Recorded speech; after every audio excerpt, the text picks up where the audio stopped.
조선시대의 경상도 동래현이라는 지금 부산에 위치한 그 관청에 소속된 노비 청년이 있었는데요.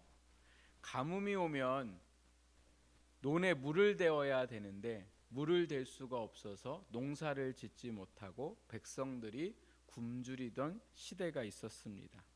그래서 비가 오기를 기다리며 무당을 불러서 구슬하기도 하고 나라에서는 임금이 주도 아래 기우제를 지내기도 했습니다. 이때에 이 노비 관청의 노비였던 청년이 냇가에서 물을 끌어다가 농사를 지을 수 있도록 도구를 만들어 가지고 그때부터 그 시대에 농사를 지을 수도 있게 해 주었습니다. 이 밖에 또 농사에 필요한 농기구들을 만들어 주고 고장난 농기구나 다른 물건들을 고쳐주는 일도 하게 되었습니다. 그래서 이 지방 관리들이 이 청년을 아주 귀하게 여겼는데 저희가 알고 있는 세종대왕의 아버지였던 태종왕이 전국에 있는 관청의 노비들 중에 똑똑한 사람들을 궁으로 불러들이는 제도를 하게 됩니다. 그래서 그때에 이 청년이 관리들의 추천을 받아가지고 궁궐로 들어가서 그 궁궐에서 일을 하게 되었습니다. 그래서 궁궐에서도 천재 소리를 들으면서 여러 일들을 감당하게 됐는데 여전히 이 노비라는 신분으로 인해서 그 사람을 알아주기보다는 사람들이 천한 사람이라고 무시했던 일들이 있었습니다. 그래서 그렇게 그냥 자기의 재능을 궁궐에서 그냥 세월이 흐르면서 썩히고 있었던 어느 날 중년이 되었을 때에 세종대왕이 왕이 되고서는 이 세종대왕이 이 청년을 보게 됩니다. 그래서 우연히 보게 됐는데 그의 재능이 있음을 알게 돼가지고는 이 사람을 명나라에 유학을 보내주고 그리고 명나라에서 유학을 갔다가 돌아오고 나서는 벼슬을 내리려게 되었는데 이 명나라에 유학을 보내는 것도 그랬고 벼슬을 내주는 것도 참 어려웠습니다. 그 이유가 뭐냐면 신하들이 일제히 그 유학을 보내는 것도 그렇고 벼슬을 내리는 그때에 반대했기 때문에 그래요. 그냥 보통 반대한 게 아니라 아주 극심하게 열렬히 반대했던 그러한 시간이 있었습니다. 그 왜 이렇게 이 장영실이라는 사람을 반대했을까? 그 이유는 그의 태생이 문제였기 때문에 그렇습니다. 비가 오는 그 시간도 알게 되고 또 여러 일들을 많이 했지만 그의 태생은 그의 어머니가 관청 기생이었고 그 아버지는 누군지도 잘 알 수 없고 그래서 태어나면서부터 노비였던 그의 출신이 문제가 되었기 때문에 그렇죠. 그러니까 다른 사람들에게는 이 청년의 재능이 전혀 들어오지 않았습니다. 다른 신하들에게는 그저 이 청년의 출신이 가장 큰 문제였지만 세종대왕에게는 이 사람의 출신의 문제가 아니라 이 사람이 가지고 있는 재능이 귀함을 알게 되었습니다. 그래서 그 사람에게 유학도 그리고 벼슬도 내려서 조선 최고의 과학자로 성장하고 그의 삶을 마치게 되는 것을 우리가 역사를 통해서 보게 되었죠. 만약 세종대왕이 조정의 신하들처럼 출신 성분만 봤다면 위대한 장영실은 세상에 나올 수가 없었을 겁니다. 그리고 조선의 과학도 발전할 수 없었을 겁니다. 오늘 이 말씀에 보면 이 조선시대와 똑같은 사건이 일어나게 됩니다. 그 사건이 바로 뭐냐면 당시 종교 지도자였던 바리새인들이 핏대를 올리며 예수님에게 항의를 하고 있는 것이 오늘 본문의 말씀입니다. 왜 이렇게 바리새인들이 예수님에게 강력하게 항의를 했을까? 그 이유는 마태의 집에서 마태와 같은 직업을 가진 사람들과 함께 예수님이 식사를 하셨기 때문에 그렇습니다. 도대체 마태가 어떤 사람이길래 이렇게 예수님이 그와 식사한 걸로 가지고 사람들이 난리를 쳤을까? 우리 9절 말씀을 한번 다시 읽어보겠습니다. 9절 말씀입니다. 예수께서 그곳을 떠나 지나가시다가 마테라 하는 사람이 세간에 앉아 있는 것을 보시고 이르시되 나를 따르라 하시니 일어나 따르니라. 예수님께서 만나셨던 함께 밥을 먹었던 이 사람은 직업이 세관에서 일하는 세리였습니다. 예수님이 지나가시다가 마태를 만난 그곳은 갈릴리 호수가 있는 길가였는데 마태는 그 길에 앉아서 다른 나라에서 들어오는 배의 짐과 그리고 육지를 통해서 그 배를 나가려고 하는 짐들을 가지고 세금을 거두는 일을 하게 되었습니다. 그래서 오늘날로 얘기하면 세관이죠, 세관. 그래서 세금을 매기는 일들을 했는데 교회 다니는 분들이 교회를 다니신 지 얼마 안 되시는 분들이 생각해 볼 때 뭐 세관이 뭐가 큰 문제일까? 세금 매기는 게 뭐가 그렇게 큰 문제일까 생각할 수 있지만 이 당시에 세리들은 같은 민족에게 세금을 걷어들이는 일들을 했습니다. 그러니까 로마 사람들이 유대인들을 시켜가지고 유대인들에게 세금을 걷게 한 이유는 로마 사람보다 유대인들이 훨씬 더 그 사람을 잘 알기 때문에 그렇죠. 근데 세금을 걷는 게 뭐가 문제냐면 로마가 따로 세리들에게 월급을 주지 않았습니다.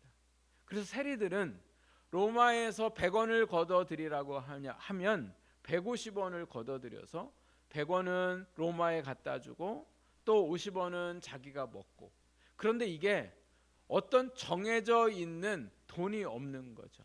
로마에서 100원 바치라고 하면 200원 걷어가지고 자기가 100원을 먹을 수도 있습니다. 그러니까 세리 마음인 거죠. 그러다 보니 유대인들이 가장 싫어했던 사람이 바로 누구였냐면 세리였더라는 거죠.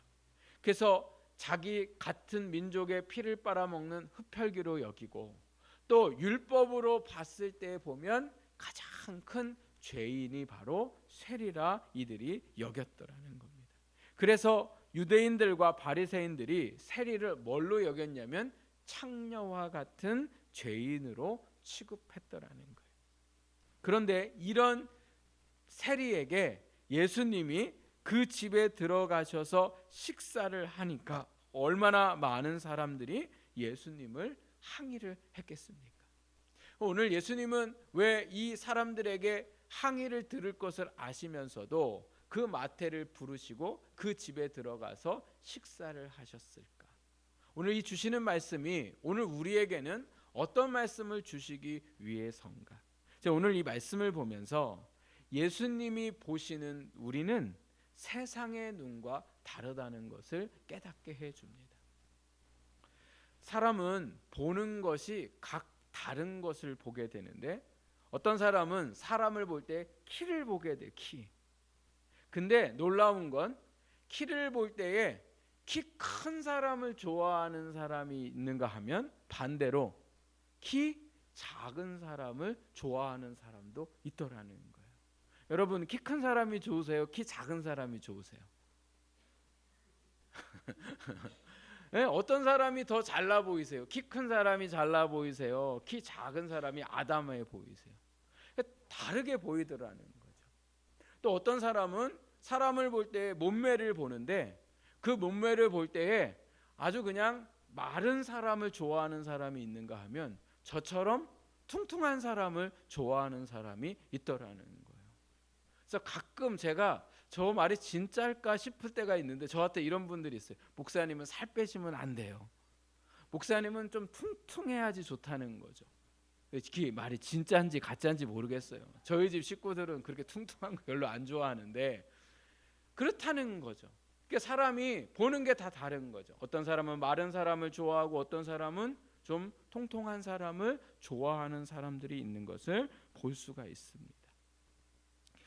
오늘 예수님께서 보신 마태는 예수님만 보신 게 아니라 누구도 봤습니까? 유대인들도 봤고 또 바리새인들도 보았더라는 거죠. 그런데 유대인과 바리새인들이 세관에 앉아서 세금을 매기고 있는 마태를 봤을 때에는 어떻게 봤어요? 죄인이요 창녀와 같은 그러한 가까이 해서는 안 될 사람으로 보았더라는 거죠. 그래서 이 마태를 정죄했습니다. 그런데 예수님은 이 마태를 어떻게 보고 계실까? 저희가 읽었던 12절 13절 우리 다시 한번 읽어보겠습니다. 12절 13절 시작. 예수께서 들으시고 이르시되 건강한 자에게는 의사가 쓸데없고 병든 자에게야 쓸데있느니라. 너희는 가서 내가 긍휼을 원하고 제사를 원치 아니하노라 하신 뜻이 무엇인지 배우라. 나는 의인을 부르러 온 것이 아니요 죄인을 부르러 왔노라 하시니. 아멘. 예수님은 마태를 어떻게 보셨냐? 오늘 12절 13절 말씀에 보니까 먼저 마태를 어떻게 보고 계시냐면 건강한 자에게는 의사가 쓸데없고 병든 자에게야 의사가 쓸데있다 이렇게 말씀하시는 것은 마태를 지금 어떤 사람으로 보고 있어요? 병든 사람으로 보고 있더라는 거예요. 그럼 의사가 환자를 보는 이유는 아이고 이거 어쩌다가 이렇게 병들었어, 이거 병든 인생이네 이렇게 하려고 의사가 환자를 봅니까? 아니면 그 병든 사람을 고치려고 봅니까? 예, 고치려고 보는 거죠. 그러니까 사람들은 마태의 병든 것만 봤는데 예수님은 이 마태의 병든 것뿐만 보신 게 아니라 뭐 할 수 있음을요? 예, 고치실 수 있음을, 죄에서 그의 인생을 고치실 수 있음을 보셨더라는 거예요. 13절 또 말씀에 뭐라고 얘기하냐면 나는 의인을 부르러 온 것이 아니요 죄인을 부르러 왔다 이렇게 말씀하고 계세요. 그러니까 마태를 유대인들도 바리새인들도 볼 때에 창녀와 같은 죄인으로 봤지만 예수님도 마태를 뭘로 보셨어요? 죄인으로 보셨더라는 거예요. 거기까지는 똑같아요. 병든 자로 보고 문제 있는 자로 보고 죄인으로 본 거는 바리새인들과 예수님이 똑같지만 예수님이 다른 이유는 뭐냐? 예수님은 그 죄에서 구원할 수 있는 분이셨더라는 거예요. 그래서 마태의 인생의 문제를 치료하고 회복시키실 수 있음을 예수님은 마태를 보시면서 보셨더라는 거죠. 다른 사람은 사람을 정죄하는 것으로만 보고 있었는데 예수님은 그를 정죄하는 게 아니라 불쌍히 여기고 그를 치료할 수 있는 죄인으로 보셨더라는 겁니다. 그리고 예수님께서 어떻게 하셨습니까? 그에게 다가가셔서 그를 치유하시고 회복시키시는 일들을 하셨더라는 거예요. 예수님은 마태뿐만이 아니라 요한복음 8장 말씀에 보면 간음하다가 붙잡혀온 여인을 사람들이 돌을 들어서 쳐 죽이려고 할 때에 예수님께서 여자에게 그 사람들에게 하신 말씀이 있었어요. 그 돌든 사람들에게 뭐라고 말씀하시냐면 죄 없는 자가 먼저 돌로 쳐라 이렇게 말씀하시죠. 그러니까 돌을 들었던 사람들의 마음에 양심의 가책을 받아서 전부 다 어떻게 했습니까? 돌을 놓고 돌아가 버렸죠. 그때 예수님께서 여인에게 뭐라고 얘기하십니까? 다른 사람이 너를 정죄하지 않은 것처럼 나 또한 너를 정죄하지 않겠다. 왜요? 그를 긍휼히 여기셨기 때문에 그래요. 너 어떻게 하다가 이런 죄를 졌니? 너 어떻게 하다가 이렇게 죄짓다가 붙잡혀 와가지고 나를 곤란하게 만드니? 이런 말씀하신 게 아니라 그 여인에게 내가 너를 정죄하지 않는다. 그러면서 다시는 같은 죄를 범하지 말라고 말씀하시죠. 그래서 이 여인을 치유하시고 회복하게 하셨던 예수님을 볼 수가 있습니다. 사람들은 우리를 볼 때에 별 볼 일 없는 사람으로 볼 수 있습니다. 또 내 스스로 나를 생각할 때에 약하고 부족하고 힘도 없는 사람으로 생각할 수 있습니다. 그러나 오늘 예수님은 세상의 시선과 다르게 우리를 회복될 수 있는 사람이요 또한 더 나아가서 하나님께 영광을 올릴 수 있는 사람으로 보고 계시더라는 거죠. 저 사람은 가망이 없어, 저 사람은 안 돼 이렇게 생각하는 사람들을 예수님은 그렇게 보시지 않더라는 거예요. 그래서 예수님이 참 좋으신 분이세요. 사람들은 나를 어떻게 생각할까? 우리는 그 생각을 많이 하지만 사람들은 나를 어떻게 생각하든 예수님은 나를 여전히 사랑스러워 하시고 여전히 우리를 긍휼히 여기시더라는 거죠. 사람들은 잘못했던 것에 왜 잘못했냐고 그러고 그 잘못한 것을 가지고 내 삶을 판단하고 내 인생의 미래를 사람들이 가늠하지만 예수님은 우리의 잘못이 있음에도 불구하고 여전히 우리를 사랑하시고 여전히 오늘 우리의 삶을 기대하고 계시더라는 겁니다. 예수님을 만나서 마태가 어떻게 그 인생이 바뀌었을까요? 사람들이 무시하고 죄인으로 취급받던 이 마태. 이 마태의 원래 이름은 마태가 아니라 레위였습니다. 그래서 마가복음과 누가복음에 오늘 마태복음에 나오는 똑같은 말씀이 나오는데 마가와 누가는 이 마태의 이름을 레위로 표시하고 있습니다. 이 레위라는 뜻은 어떤 뜻이냐면 연합 그리고 결합이라는 뜻을 가지고 있어요. 누구와 연합할까요? 하나님과 연합하고 유대인들과 연결되어져 있는 삶을 살라고 그의 부모들이 이 마태가 태어났을 때에 레위라는 이름을 지어주었습니다. 그런데 이 마태가 태어나면서 자라면서 하나님과 연합되지 못하고 백성들과 결합되지 못하는 삶을 살게 되죠. 죄인으로 하나님과 끊어지고 그리고 유대인들에게 외면당하는 삶을 살게 됐더라는 거예요.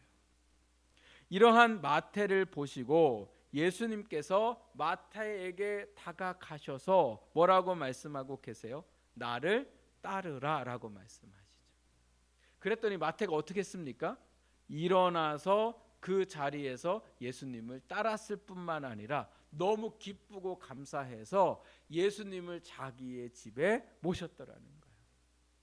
평생 사람들에게 손가락질 당하고 뒤에서 욕먹고 어떤 사람도 좋아하지 않고 심지어 아이들도 마태를 뒤에서 욕했던 그 인생에 자기와 같은 세리 외에는 어떤 유대인들도 마태에게 정을 주거나 마태와 함께 하려고 하지 않았는데 예수님이 자기에게 다가오셔서 자기를 따라오라고 말씀하셨으니 이 마태가 얼마나 기쁘고 감사한지 그 예수님을 집에 모시고 가서 함께 식사를 하게 됐더라는 거죠. 마태를 제자로 데리고 다니면서 생각해 보면 여러분 예수님이 좋을까요? 안 좋을까요? 즉 마태라는 사람을 다른 사람들이 죄인으로 여기고 창녀처럼 여기는 이 마태를 데리고 다닐 때에 예수님은 좋을까요? 안 좋을까요? 안 좋죠. 안 좋죠. 여러분 밥은 같이 먹을 수 있어요. 뭐 같이 가서 대화는 할 수 있어요. 그러나 제자로 데리고 다니면 누가 뭐라고 해요? 유대인들이 뭐라고 할 거 아니에요. 왜요? 그 출신이 누군데요? 세리인데 창녀와 같은 사람인데 그 사람과 함께 다니면 예수님에게 좋을 게 사실은 없더라는 거예요. 사실 마태가 예수님 저 좀 따라다니면 안 돼요 라고 얘기할 때 예수님이 뭐라고 얘기하셔야 돼요? 원래 보통 사람들 얘기 같으면 어떻게 해야 돼요? 내가 너랑 밥은 먹을 수 있는데 너 나랑 따라다니면 내 일하는데 좀 곤란하다 이렇게 얘기할 수 있을 거 아니에요. 그런데 예수님은 이 제자를 데리고 다니면서 복음을 전하게 됐더라는 거예요. 그래서 예수님한테 사람들이 어떻게 얘기했냐면 마태복음 11장 19절에 사람들이 예수님을 향하여 이렇게 얘기합니다. 우리 같이 앞을 보시고 한번 같이 말씀을 읽어보겠습니다. 시작.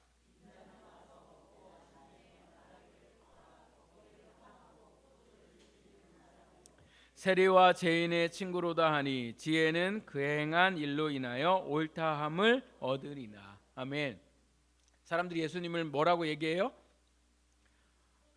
먹고 마시는 것을 탐하고 포도주를 즐기는 사람이며 세리와 죄인의 친구라 이렇게 얘기해요. 예수님이 마태를 데리고 다니시면서 이런 사람들에게 비방을 당하고 욕을 얻어 먹으셨더라는 거예요.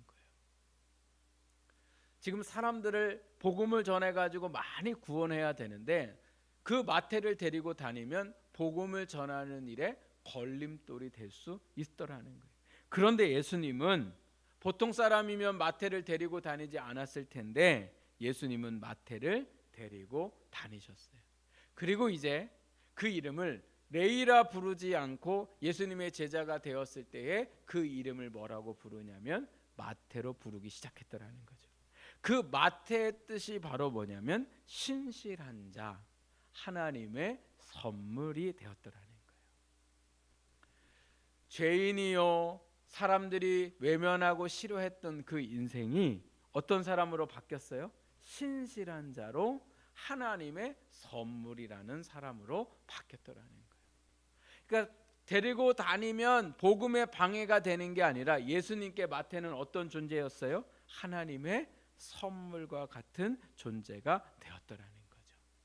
어떻게 이런 사람이 될 수 있었습니까? 예수님이 그를 찾아가셔서 그를 부르셨을 때에 그 인생이 완전히 180도 달라진 것을 볼 수가 있습니다. 이런 사람이 성경에 너무나 많습니다. 그 중에 대표적인 사람이 바로 누구예요? 사도 바울이죠. 사도 바울이 저희가 사도행전 말씀을 읽다가 보면 사도 바울의 원래의 이름은 사울로 불렸습니다. 그런데 예수님을 만나고 난 다음에 사울의 이름이 뭘로 바뀌었어요? 바울로 불리기 시작하게 된 거죠. 왜요? 그 인생이 사울로 불렸을 때에는 예수 믿는 사람을 핍박하고 교회를 힘들게 하는 사람이었지만 예수님을 만나고 난 다음에 그 이름이 바울로 바뀌면서 자기의 생명을 다하여 복음을 전하는 복된 사람으로 변화되게 되었습니다. 오늘 우리의 삶도 예수님을 만나기 전에 마태와 별반 다르지 않습니다. 마태처럼 죄인이고 여전히 예수님을 믿어도 약하고 부족한 존재들인 우리가 예수님께서 우리를 구원하여 주시고 우리 가운데에 함께 하실 때에 우리의 인생이 어떻게 해요? 변화되고 바뀌어지는 역사가 일어나는 것을 너무나 많이 보게 되죠. 힘들어하고 괴로워했던 그 인생이 예수님이 우리를 찾아오셔서 우리 가운데에 역사하실 때에 용기를 가지고 살게 되고 또 지혜를 가지고 살게 되고 능력 있는 삶을 살아가게 되고 사람을 무서워하고 환경을 무서워했던 오늘 우리의 삶이 예수님이 우리에게 찾아오시고 난 후에 그 사람도 그 환경도 두렵지 않는 그러한 인생들로 바꾸어 가시는 역사가 일어나게 되더라는 거죠. 저희가 대출을 받고 교회를 이제 다시 리모델링을 할 때에 많은 목사님들이 걱정을 받고 너무 많이 하세요. 어떻게 잘 하고 있냐고 그러고 교회는 예쁘게 잘 줬는데 그 대출을 이제 성도가 많고 뭐 이러면 그게 무슨 큰 걱정이겠어요. 어제도 제가 아는 목사님이 저한테 전화를 하셔서 그런 이야기를 하고 계십니다. 근데 그 전화하신 목사님네 교회는 빚이 20억이에요. 20억. 근데 본인네는 20억인데 저희는 그거의 10분의 1밖에 안 되는데 근데 원래 누가 누구를 걱정해야 돼요? 네 걱정이나 해. 제가 이래야 되는데 근데 그 사람이 왜 우리를 걱정하냐면 그 사람네 교회, 그 목사님네 교회는 교회가 커요. 성도들도 헌금도 하실 수 있는 그러한 젊은 분들과 재력 있는 분들이 많으세요. 그러니까 별로 걱정이 없는 거예요. 저보고 얼마나 걱정이 많냐고 그런데 근데 제가 거짓말 안 하고 진짜 저희가 대출이 있는지 없는지도 모를 정도로 걱정이 안 돼요. 왜 걱정이 안 될까요? 성도님들이 헌금을 많이 하셔서? 아니죠. 하나님이 이 모든 일들을 다 하실 것을 믿기 때문에 그렇죠. 그러니까 태산과 같은 문제가 오늘 우리 앞에 있을 때에 예수님이 찾아오셔서 예수님을 만난 사람은 그게 태산이어도 그 안에서 뭘 불러요? 할렐루야를 힘차게 부르며 우리의 삶을 살아가게 되더라는 거예요. 이건 오늘 우리의 능력이 아니라 주님이 우리를 부르시고 주님이 우리 가운데 역사하심을 믿기 때문에 그런 거죠. 오늘 어떻게 마태가 레위에서 마태의 삶을 살 수 있을까? 그건 예수님이 찾아가셨을 때에 마태가 행동한 행동 때문에 그렇습니다. 그 행동이 바로 어떠한 행동이었을까요? 예수님이 그에게 찾아가셔서 말씀하셨어요. 뭐라고 말씀하세요? 나를 따르라 이렇게 말씀하셨죠. 그때 마태가 어떻게 했습니까? 일어나 예수를 따랐더라는 거예요. 마태가 그 자리에서 일어났다는 건 이제는 더 이상 세리의 삶을 살지 않고 모든 것을 버려두고는 예수님을 쫓겠다는 다짐이고 결과라는 거죠. 그때 예수님께서 그 마태의 인생을 책임지시고 그 마태의 인생이 하나님의 선물답게 살아갈 수 있도록 그 인생을 인도하셨더라는 겁니다. 마태에게 있어서 그 자리에서 일어나서 예수님을 쫓는다는 건 돈을 많이 벌 수 있는 기회를 마태가 이제는 뭐 한 거예요? 포기한 거예요. 사람들에게 욕은 얻어 먹어도 자식들이 필요한 거 다 해줄 수 있잖아요. 돈만 있으면. 자기의 노후도 책임질 수 있잖아요. 그러나 그 좋은 직업과 돈을 많이 벌 수 있는 그 모든 직업들을 마태가 어떻게 했더라는 거예요? 포기하고 예수님을 따랐음을 말씀하고 있습니다. 오늘의 성령 강림 주 지나고 나서 둘째 주인데 초대교회부터 오늘 이 교회가 오늘 이 본문을 같이 함께 읽었습니다. 그리고 읽고 난 다음에 이 마태복음만 읽은 게 아니라 어떤 말씀도 같이 읽었냐면 창세기 12장 1절에서 9절 말씀도 함께 읽었는데 창세기 12장 1절에서 9절의 말씀은 어떤 내용의 말씀이냐면 아브라함이 살고 있던 곳에 하나님이 찾아오셔서 너가 살고 있는 곳을 떠나라고 얘기하세요. 너희 본토 친척 아비 집을 떠나라. 이 말은 너가 정착해서 안전하게 살고 있는 그곳을 떠나라는 말씀이에요. 근데 아브라함은 그곳을 떠나기 전까지 뭐를 했던 사람이냐면 그 아브라함의 아버지와 함께 우상을 만들어서 팔던 사람이었어요. 그러니까 하나님이 싫어하시는 삶을 살았던 그 사람에게 하나님께서 찾아오셔서 그 아브라함에게 너의 친척 본토 너희 그곳을 떠나라 이렇게 얘기하죠. 그리고 내가 너에게 명령한 곳으로 가라 이렇게 말씀하셨는데 그 명령한 곳이 어딘지 말씀도 안 하셨고 가면 어떠한 일이 있을 거라는 것도 말씀 안 하셨어요. 그때 아브라함이 나를 어디로 가라는 겁니까? 그럼 거기 가면 먹고 살 길은 열려 있습니까? 라고 질문하지 않고 하나님이 그곳을 떠나라 하니 즉시 그 자리에서 떠나서 하나님이 명하신 곳으로 갔더라는 거죠. 근데 하나님이 떠나라고 말씀하시면서 하셨던 말씀이 바로 뭐였냐면 내가 복이 될 거다. 너희 민족과 세계 모든 열방의 복의 사람이 될 것을 말씀하셨더라는 거예요. 그리고 그 아브라함이 하나님의 말씀을 믿고 자기가 안정적으로 살고 있었던 그곳을 떠나서 하나님의 말씀하신 곳으로 따라갔더라는 거죠. 여러분 오늘 예수님이 우리에게 오신 것 너무도 귀한 일입니다. 더 중요한 건 그 주님이 나를 따르라고 하실 때에 우리가 미적거리거나 걱정하거나 염려해서 그 자리에 머물러 있는 게 아니라 언제든지 주님이 말씀하시면 우리가 그 길로 나아갈 때에 하나님이 그 인생을 하나님의 선물과 같은 신실한 사람으로 사용하시고 역사하실 줄 믿습니다. 오늘도 주님이 우리에게 말씀하십니다. 여러분의 삶의 그 자리에서 여러분이 살아가는 가정과 직장과 그리고 일터에서 학교에서 오늘 예수님이 여러분에게 하시는 말씀에 그 마음에 감동이 있고 성령님이 내게 주시는 말씀이라고 우리가 생각이 된다면 주저없이 일어서셔야 됩니다. 사람의 유혹이 있거나 내 모든 안정적인 삶에 혹시라도 어떤 영향이 있을 수 있지만 그럼에도 불구하고 주님이 우리를 일어나 따르라고 말씀하신다면 기꺼이 그 길을 따라 나갈 때에 하나님께서 그 삶에 역사하시더라는 거죠. 예수님은 모든 사람이 싫어하고 외면하는 마태를 긍휼히 여길 자로 치유할 자로 바라보고 계셨고 오늘 우리도 그렇게 바라보고 계십니다.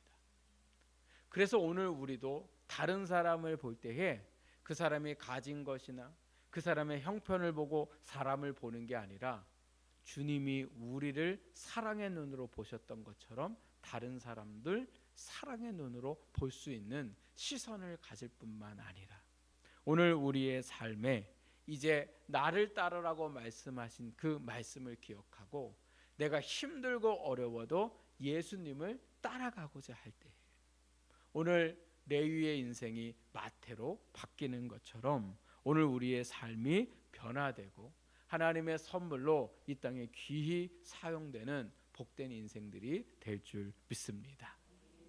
이제 우리가 주님의 살과 피를 함께 나누려고 합니다. 여러분 오늘 이 말씀을 기억하면서 예수님이 이 땅에 오셔서 우리를 긍휼의 눈으로 바라보듯이 오늘 이 성찬에 참여하시면서 주님의 눈으로 세상을 바라보고 내가 이제는 민기적거리며 세상에 얽매여 살아가는 게 아니라 예수님이 말씀하실 때 이제는 과감히 내가 예수님을 쫓아가는 사람들로 살아가기를 결단하는 귀한 성찬의 시간이 되기를 부탁드립니다. 우리 오늘 이 말씀을 생각하면서